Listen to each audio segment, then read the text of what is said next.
What up, guys? We're on our way to go test out the mic on the different settings. I'm gonna do a couple revs, so let's get to the location and make some noise. I want to apologize before I show you the sound clips of me revving. I say HPV for the microphone, one of the settings, but it's actually HPF, which is a high pass filter, because I read the manual. The high pass filter is a low frequency cutoff, which you can use to remove low frequency noise, such as rumble, from recordings. Who would ever want to get rid of the rumble, huh? But anyways, sorry I say HPV. Sounds like a disease or something like that. Alright, first up is no HPV and plus 0 decibels.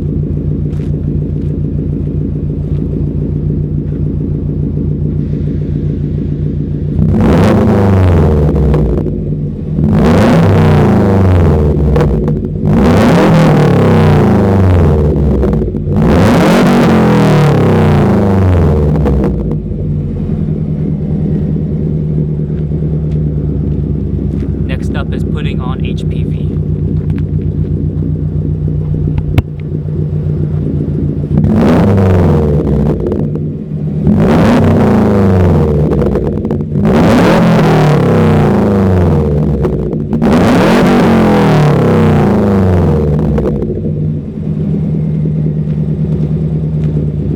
Now HPV off, decibel plus 20.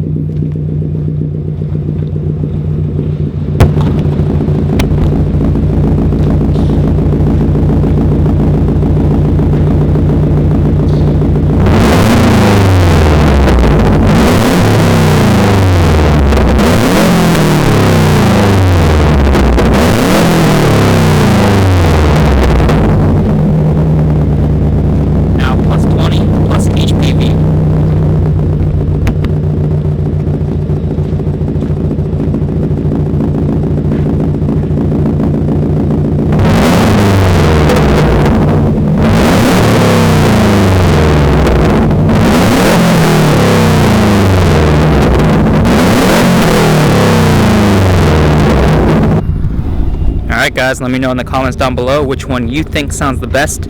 Each rev was at 3,000, 4,000, 5,000, and then 6,000 miles per hour RPMs. Let me know what you guys think. So this will be my review of the Rode VideoMic Pro. It cost about 200 bucks from Best Buy. I bought it online, and instead of the VideoMic, it's the red one that's just plug in and that's it, has no battery. This one takes a 9-volt battery to use, and the battery lasts a pretty long time from what I read, because a lot of people have forgotten to turn it off. I've been one of those people, because you need to turn it on and off. I haven't gotten fully used to turning it on and turning it off. I've had to redo clips because I was talking and I realized, oh, I don't have it on. And then I realized I don't turn it off after I turn the camera off. But it's just, that's a habit you have to get into. But sound wise, I think it's much better than the internal mic on my Canon T2i.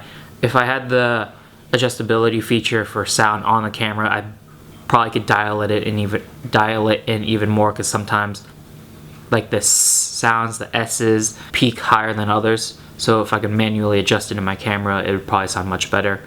I find that talking in a normal space like my living room, just leave it on the neutral settings, which is 0 and no HPF. I don't find any use for -10 or plus 20 right now. Plus 20 I would use like if I was in a quiet setting and I needed to amplify my voice, or if I was really far away from the camera. And I would use -10 if I was really close to the camera, like right here, or it was very loud and I needed to make the sound lower. But car audio wise, I definitely think you shouldn't be too close, because at first I put the camera kind of close and left it on 0 settings, and it was actually peaking too loud. So it's just, you have to find, there's a range that I find you have to get with, so it makes a really good sound. Also, it actually picks up sound decently well from behind the camera, even though it's a shotgun mic facing forward. Because if you noticed in the Monterey video that I did, the day in the life, I was talking sometimes behind the camera and you would hear it, but it wasn't as amplified if I was talking straight on.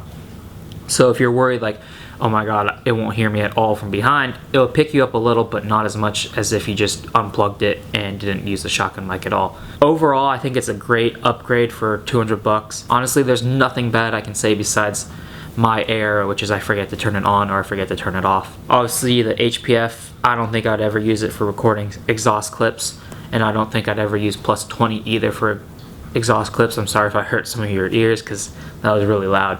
But if you're looking for a better external mic, a shotgun mic, this is definitely a good option to look at. Now there's the $10 Amazon mics, the lavalier mics. Those are decent. I mean, definitely they're ones that can take more of a beating. I'm not sure if I would clip this onto the back of my car while doing canyon runs, but I could easily throw one of the lavalier mics, get the extension and tape it to my bumper and be good to go. We'll go from there. But there is one thing I would say, it has a good suspension reflex. It has the two rubber bands, so it's very good at absorbing shock so you don't get that extra sound. I haven't used it in any strong wind conditions, so I don't know how the wind noise is, and I'll have to get the dead cat cover.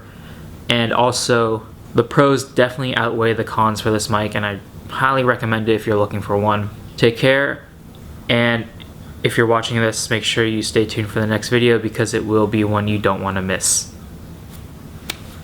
See ya.